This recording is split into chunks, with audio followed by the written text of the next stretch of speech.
This bag contains something which you need to consider when you are doing any restoration work. It's paint flakes, and this was from a restoration of a wrought iron gate. If you look at Brett's video, which I will link there, you can see him refurbishing an old gate.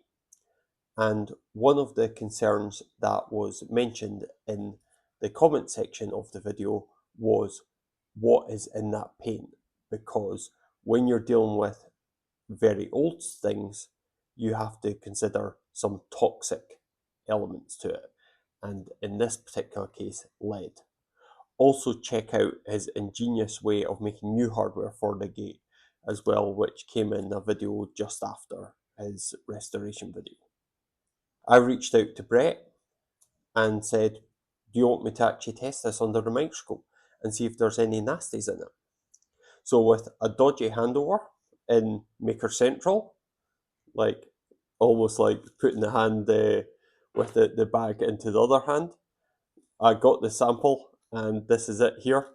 And we are going to have a look at what I found under the microscope itself.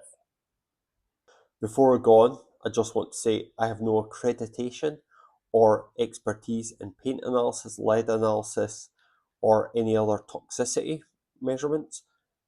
So this is to be seen as educational or entertainment purposes only. If there was any safety concern from what I actually find, I would suggest that it gets tested further, not by myself, but by, like, say, a proper chemical lab, or you can actually get little lead chemical kits that are only about £5 and you can test down to a few parts per million as well. I chose a bit of paint that had a few different properties on it. So one was green because that was what was mentioned by Brett in his video was the main colour. The other one was the white area, which suggested a coating underneath, and also the area that is most likely to contain the lead. Now, just to say that the green felt quite plasticky, and I'll explain that a little bit later on, and the white seemed a bit more brittle. And so, of course, I actually used a dust mask when handling all this and gloves, just in case it was actually lead. When I analysed the green area, the major thing that I saw was a large carbon and oxygen peak. And again, I was thinking a polymer, a plastic, and likely it's some sort of acrylic paint. It didn't explain the green colour, and that is likely going to be coming from a metal additive. Green is not typically associated with lead, so it is likely going to be something else. So one concern would be if it was chromium, because chromium can be quite nasty as well.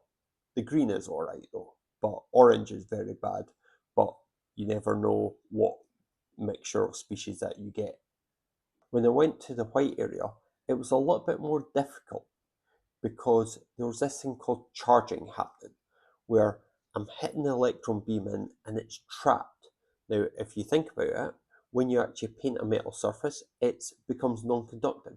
That's why you don't get static shocks. And so as a result, it's the same problem here.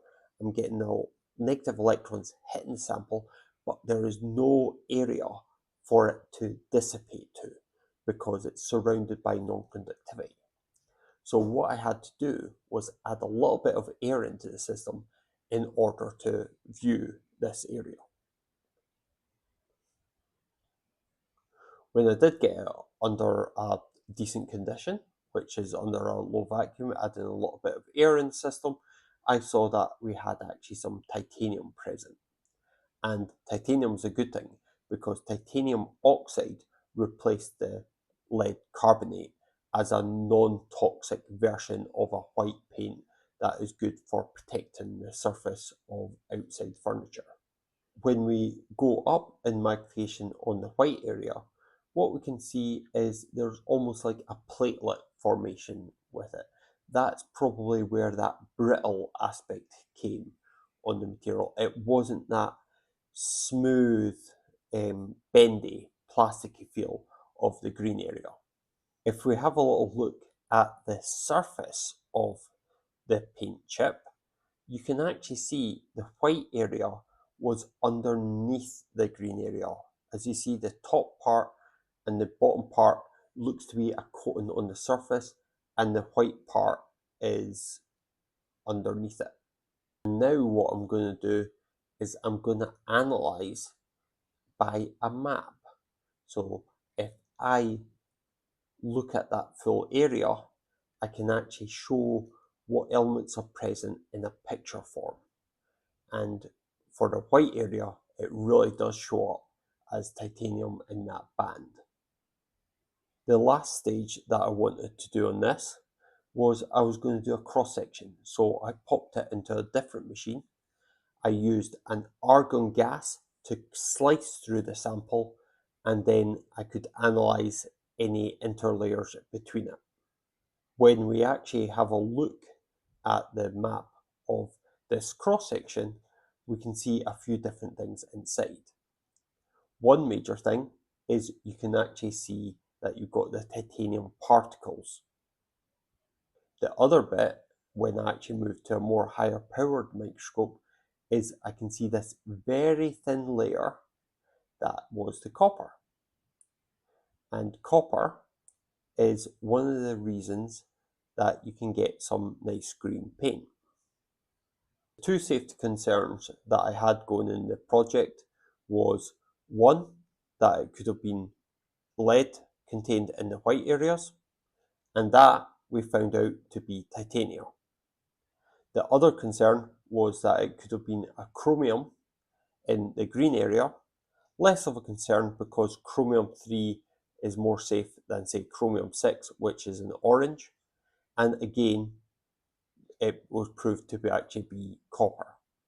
So a very quick analysis, a little bit rough in a way, but hopefully it gives you an idea of what we can actually do with microscopes to actually analyze what are in all these different chemical paints that we put on things to actually protect them from the outside world.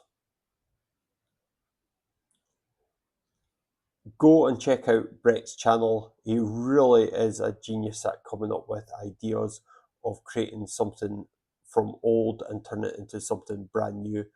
As I say, the mechanism hardware that he came up for his gate is purely, it's ingenious. And it was just a wonderful watch, him coming up with it. Thanks very much for watching this edition of Scoping Out Tools. Bye for now.